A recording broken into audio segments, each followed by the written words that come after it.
अगर आपको मेरी ये कहानी पसंद आए तो प्लीज़ लाइक, सब्सक्राइब और कमेंट्स जरूर करें। बहुत प्राचीन समय की बात है, जब न पृथ्वी पर लोभ था, न छल, न कपट। वह युग सत्यकाल कहलाता था, जहाँ मनुष्य का हृदय देवताओं जैसा निर्मल और वचन पर्वत के समान अडिग हुआ करता था। उस काल में सूर्य की किरणें भी अधिक उज्ज्वल थीं, नदियाँ मंत्रों का गान करती थीं और वन स्वयं साधुओं के लिए आश्रय बन जाया करते थे। सत्यकाल में धर्मराज वीरसेन का शासन था। उनका राजमहल सोने चांदी से नहीं बल्कि सत्य, करुणा और न्याय से निर्मित था। राजा वीरसेन का नियम था, राजा वही जो प्रजा के दुख को अपना समझे।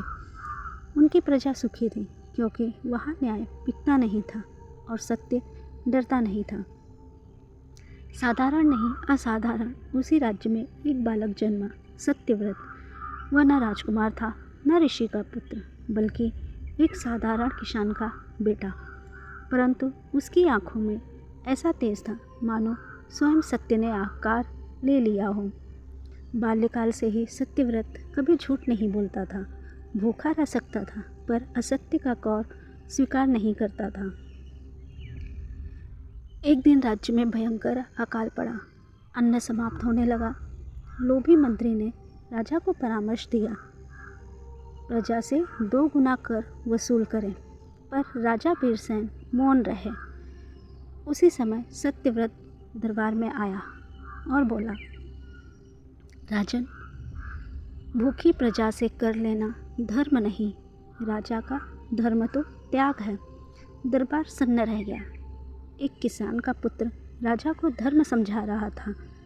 मंत्री ने क्रोध में सत्यव्रत को झूठे अपराध में कारागार में डलवा दिया। रात को स्वयं धर्मदेव स्वप्न में राजा को दर्शन देने आए और बोले, जिसे तुमने बंदी बनाया है वही सत्यकाल की आत्मा है। प्रातः राजा ने सत्यव्रत को मुक्त किया और मंत्री को दंडित किया। धर्मदेव ने सत्यव्रत से कहा, वत्स, तूने सत्य की रक्षा की है।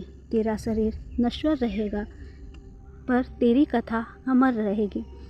उसी दिन से सत्यव्रत की कथा युगों युगों तक सत्यकाल की अमर गाथा कहलाने लगी। आज युग बदल गए हैं पर सत्य आज भी वही है। जो सत्य का हाथ थाम ले उसकी हार कभी नहीं होती। अगर आपको मेरी कहानी पसंद आए तो प्लीज़ लाइक, सब्सक्राइब और कमेंट्स जरूर करें।